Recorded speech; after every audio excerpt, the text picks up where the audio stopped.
Hi, welcome to my review of, or comparison really, of Tarantula 2 and the original Tarantula by Yigal Miska. Hope I pronounced that right.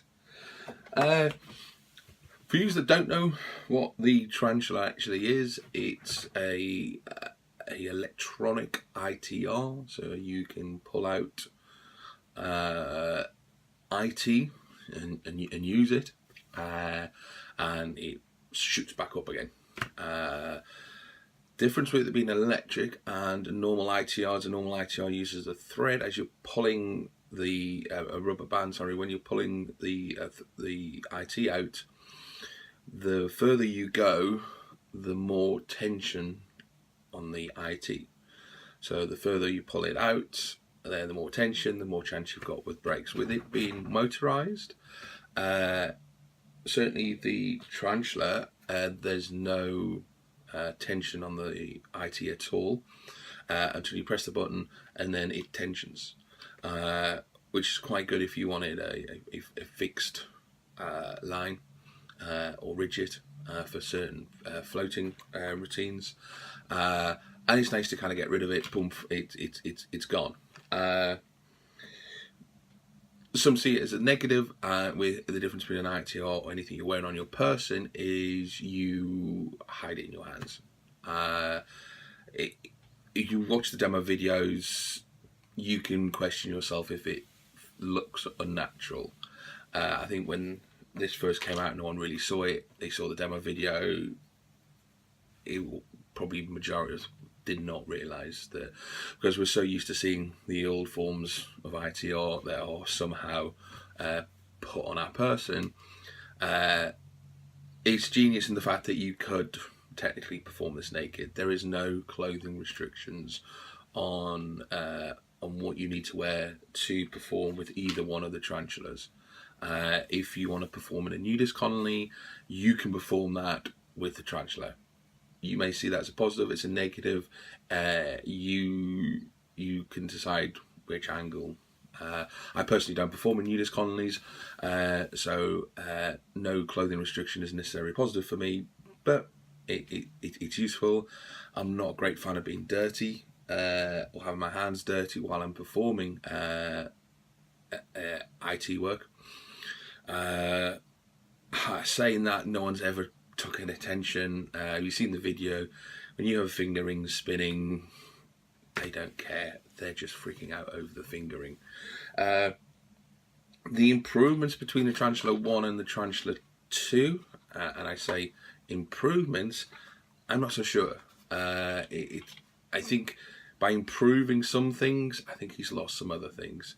So with the Tarantula 1, if you needed like a set amount of thread and it locked, you kind of had to take the spool out. You kind of had to wrap the thread around the locking mechanism, which I think is an afterthought. You basically just wrap it around the thread, put it through the little grooves. Problem with that is it then becomes a very rigid line, and then that can cause breakages because there's no give. So if you try to pull too much, it will just snap. And with that method, I found I snapped quite a lot of the thread in the original Tarantula. Yes, I could probably improve it. The problem with the gimmick is you just want to play with it. I kept on snapping a lot of lines with the original Tarantula. I hadn't or never got round to putting vector thread into it. Quite a lot of people recommended doing that with the Tarantula 1. I might try it one day, and I might keep using the Tarantula 1 for that particular reason. The reason for it is you bring out a fixed amount of line, and then you can put the Tarantula in your pocket. And then it becomes like a lockable ITR, which, a lockable ITR is around about £70 anyway. So you decide what you want and what you're actually doing with it before you buy the gimmick, I would say. The other improvement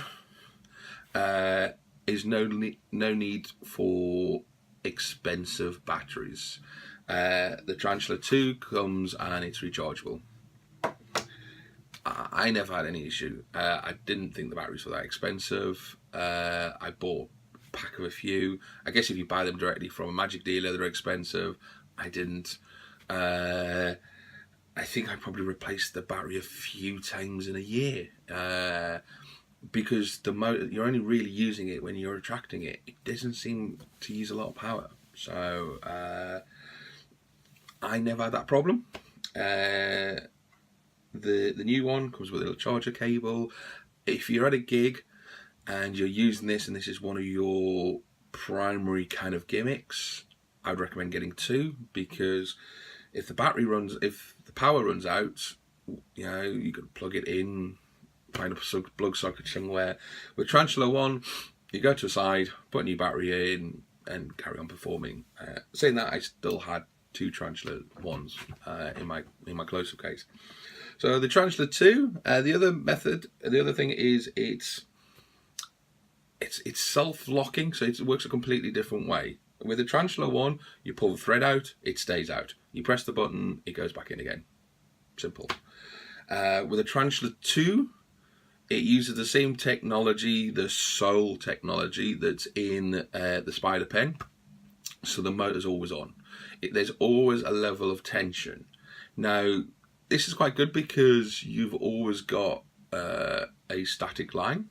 It's not powerful enough to snap it. Or I haven't got round to being able to snap it. In fact, I think the thread's a lot stronger in the Tarantula 2. I've yet to snap the thread.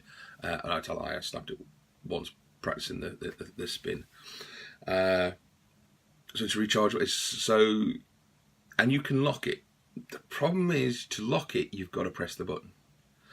Now, I'm not quite sure how much pressure you need to put on that button, but while I've been practicing, every now and again, maybe I'm not putting enough pressure on, and it looks awesome because the ring starts rising up. No movement in the hand, freaks the people out. I'm not sure if that's an improvement though. Again, you can make that decision. Of course, if you don't want to buy two to compare, I'm giving you the information between the two of them. Apart from that, I think they're both very similar. So, I'm going to show you some plays.